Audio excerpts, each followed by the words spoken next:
Hello दोस्तों, मैं पूर्णिमा Singh study platform में आप सबका स्वागत करती हूँ।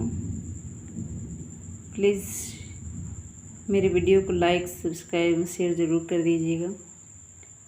आज मैं शॉर्ट क्वेश्चन लेके आई हूँ जिनको 50 शब्दों में लिखा जाता है, जिसमें पहला क्वेश्चन है ज्ञान के प्रकार। ज्ञान निम्नलिखित 3 प्रकार के होते हैं। पहला है आगमनात्मक ज्ञान, प्रयोग मूलक ज्ञान और प्रयागनुभव ज्ञान। इस प्रकार का ज्ञान हमारे आगमनात्मक ज्ञान में दिया गया है, जैसे कि इस प्रकार का ज्ञान हमारे अनुभव तथा निरीक्षण पर आधारित होता है। जॉन लॉक इस प्रकार के ज्ञान के प्रवर्तक हैं। उनके अनुसार बालक का मन जन्म के समय कोरी पटरी के समान होता है। जैसे अनुभव मिलते जाते हैं, इस पटिया पर लेखन होने लगता है। इनके कहने का मतलब है कि बच्चे जब पैदा होते हैं तो उनका मस्तिष्क क्या होता है, एक कोरे पटिये के समान होता है, एक सादे पेज के समान होता है। जैसे ड्राइंग का पेज होता है, बिल्कुल सादा होता है, उस पर कुछ भी नहीं होता है। उसी तरह से बच्चों का दिमाग होता है। पर जैसे जैसे जो है वो बढ़ते जाते हैं, उनका अनुभव जो है उस पर क्या होता है, लिखता चला जाता है।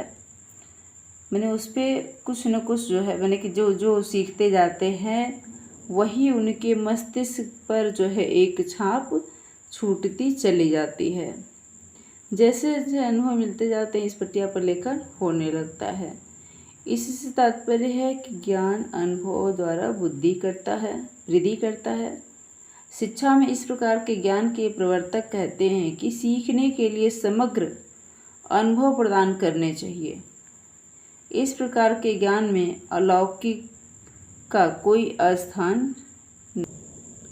आगमनात्मक ज्ञान में कहा गया है कि सीखने के लिए समग्र अनुभव प्रदान करने चाहिए। मैंने कि हर एक अनुभव, जैसे कि अगर हम बच्चा अगर आग में हाथ डालता है तो उससे क्या होगा, अगर बर्फ़ कुछ होता है तो उससे क्या होगा, हर एक अनुभव जो है उसे प्रदान करना चाहिए। किस कलर का क्या होता है, उसको इस बात की जानकारी होनी चाहिए। अगर हम कपड़े को छूते हैं तो उसका अनुभव कैसा है, या फिर कोई अन्य चीज़ छूते हैं उसका अनुभव कैसा है, हर चीज़ का जो है उसे अनुभव प्रदान करना चाहिए। मैंने आगमनात्मक यानी कि जो ग्रहण किया जा सके, जो खुद ही अनुभव किया जा सके, उसको मैंने कि अनुभव तभी तो हम कर सकते हैं जब हम खुद उसको प्रयोग में लाएंगे। देखिए, प्रयोग मूलक ज्ञान प्रयोग द्वारा प्राप्त होता है। जब हम किसी भी कार्य को करते हैं, उसे अपने प्रयोग में लाते हैं, तो उससे हमें जो है एक नया ज्ञान प्राप्त होता है। ऐसा प्रयोजनवादियों की धारणा है, देवी का कहना है कि ज्ञान की प्रक्रिया एक प्रयास एवं सहन की प्रक्रिया है। मैंने कि किसी भी ज्ञान को अगर हम सीखते हैं तो उसके लिए जो है हमारे पास हमें प्रयास भी करना होता है और सहन भी करना होता है। अगर हम कोई ज्ञान ग्रहण कर रहे हैं तो बिना प्रयास किए तो ज्ञान हम ग्रहण नहीं कर पाते। या फिर कोई ऐसा ज्ञान है जिसमें हमें अपने शक्ति को लगाना पड़ रहा है, तो किसी की डांट सुननी पड़ी, तो उसकी सहन की भी प्रक्रिया हमारे अंदर होनी चाहिए। एक विचार का अभ्यास में प्रयास करना एवं प्रयास के परिणाम से जो फल प्राप्त होते हैं उनसे सीखना। इस धारणा के अनुसार ज्ञान कोई भी ऐसी चीज़ नहीं है जिसे हम समझे कि वह अनुभव या निरीक्षण के अंतिम रूप में समझी जा सकती है। मैंने ज्ञान कोई भी ऐसी चीज़ नहीं है जिसे हम समझे कि वह अनुभव या निरीक्षण की, मैंने जो हम अनुभव या निरीक्षण कर रहे हैं उसका सबसे अंतिम रूप समझा जा सके। जबकि हम ऐसी विधियों का प्रयोग करते हैं जैसे आगमन, यह तो कुछ ऐसी वस्तु है जो अनुभव में सक्रिय होती है, एक कृत्य की भांति जो अनुभव को संतोषपूर्ण ढंग से आगे की ओर ले जाती है। मैंने अगर हमें किसी चीज़ का अनुभव हो जाता है तो हमारे अंदर एक अजीब सी शांति, मैंने कि किसी भी चीज़ के लिए संतोष हो जाता है जब अनुभव हो जाता है। तो क्योंकि जब तक हमें उस बात का अनुभव नहीं रहता है, उसके बारे में हमें जानकारी नहीं रहती है, तब तक हमारे अंदर जो है उस संतोष जो है पैदा नहीं होता है। और तीसरा है प्राग अनुभव ज्ञान। ज्ञान स्वयं प्रत्यक्ष की भांति समझा जाता है। सिद्धांत जब समझ लिया जाते हैं, सत्य पहचान लिए जाते हैं, फिर उन्हें निरीक्षण, अनुभव या प्रयोग द्वारा प्रमाणित करने की आवश्यकता नहीं होती है। मैंने इसमें कहने का प्रयास किया गया है, समझाने का, कि ज्ञान स्वयं प्रत्यक्ष की भांति समझा जाता है।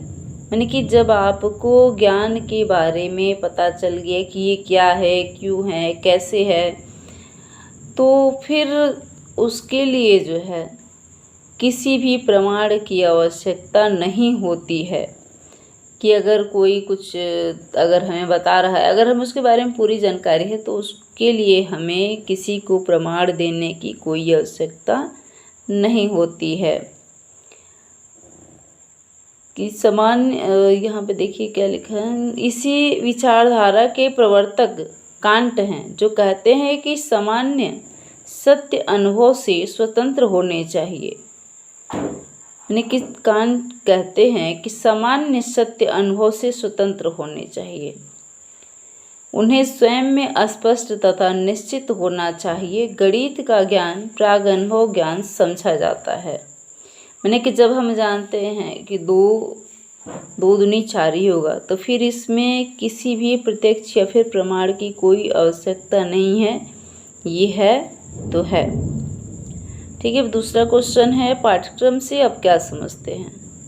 देखिए इसमें लिखा गया है पाठ्यक्रम का अर्थ। पाठ्यक्रम को अंग्रेजी में करिकुलम कहते हैं। करिकुलम एक लैटिन शब्द है जिसका अर्थ है दौड़ का मैदान।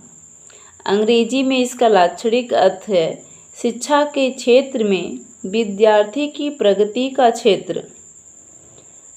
शिक्षा के क्षेत्र में, जो शिक्षा का क्षेत्र है उसमें विद्यार्थी का कौन सा होता है, प्रगति का क्षेत्र होता है, जिसमें विद्यार्थी जो है अपनी दिमाग का जो है वो प्रगति करता है, अपने शरीर का हर चीज़ का, मैंने कि उसमें क्या कहते हैं, शिक्षा के क्षेत्र में जो है अपना प्रगति करता है। शिक्षा की तुलना एक दौड़ से की जाती है और पाठ्यक्रम की दौड़ के मैदान से, मैंने कि शिक्षा की तुलना, शिक्षा क्या है, एक दौड़ है जो हम प्रेप से शुरू करते हैं और तब तक करते हैं जब तक हमारा एजुकेशन जो है पूरा नहीं हो जाता है, तब तक हम क्या करते हैं, दौड़ते रहते हैं।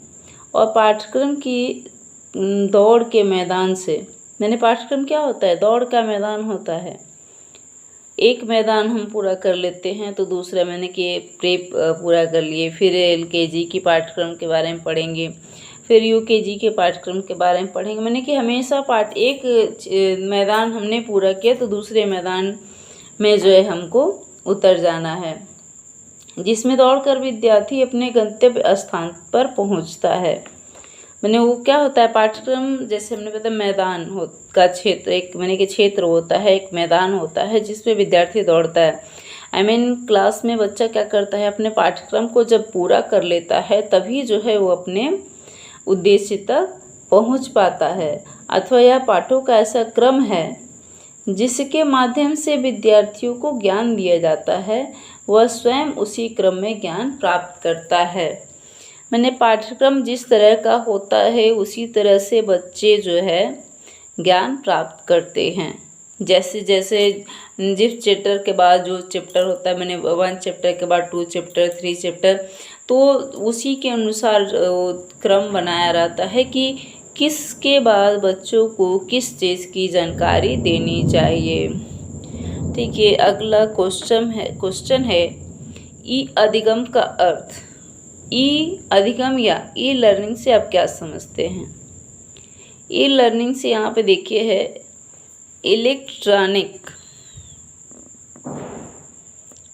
इलेक्ट्रॉनिक अधिगम को ई अधिगम भी कहते हैं। इसका शाब्दिक अर्थ ऐसे अधिगम या सीखने से है जिसमें इलेक्ट्रॉनिक उपकरणों, माध्यमों या संसाधनों की सहायता से संपादित किया जाता है। ई लर्निंग में सभी प्रकार के आधुनिक इलेक्ट्रॉनिक साधनों जैसे CD, ROM, DVD, teleconferencing, internet, online learning, website पर उपलब्ध पाठ्य पुस्तक, सहायक पाठ्य सामग्री इत्यादि का प्रयोग शिक्षण अधिगम प्रक्रिया में किया जाता है। छात्रों को उत्तम सुविधाएं और गुणवत्तापूर्वक शिक्षा उपलब्ध कराने के उद्देश्य से विभिन्न शैक्षिक संस्थानों, विशिष्ट रूप से विश्वविद्यालयों में ई लर्निंग केंद्रों की स्थापना पर बल दिया जा रहा है, जिससे हजारों लाखों विद्यार्थियों को एक साथ सामग्री या अन्य सुविधाएं प्रदान की जा सके। यानी जैसे किसी भी विद्यालय में या फिर कहीं भी हम एक बच्चे को, एक टीचर क्या होता है, मैंने पूरे क्लास को पढ़ा सकता है, पर जितनी अच्छी तरह से ध्यान दे सके उतनी अच्छी तरह से वो ध्यान नहीं दे पाएगा। इसके लिए टेली कॉन्फ्रेंसिंग या इंटरनेट या फिर ऑनलाइन लर्निंग जो है, ये सब वेबसाइट वगैरह जो है इस पर बहुत ज़्यादा सहायक साबित हो रही हैं। लाखों विद्यार्थियों को एक साथ सामग्री अन्य सुविधाएं प्रदान की जा सके। जैसे आप लोग ऑनलाइन पढ़ाई कर रहे हो तो उसमें आप एक अकेले यहाँ बैठ के पढ़ रहे हो, फिर अन्य लोग जैसे कि बहुत कितने ढेर सारे लोग उससे फ़ायदा उठा रहे हैं। ये क्या कहते हैं, ये अपने आप में ये बहुत ही अच्छी बात है। देखिए इसमें लिखा है के अग्रवाल के अनुसार दूर दराज के क्षेत्रों में जहाँ गुणात्मक शिक्षा एवं उच्च योग्यता वाले शिक्षकों की कमी है, वहाँ ई लर्निंग काफ़ी उपयोगी सिद्ध हो रही है। यानी के अग्रवाल के अनुसार इन्होंने कहा है कि दूर दराज के क्षेत्रों में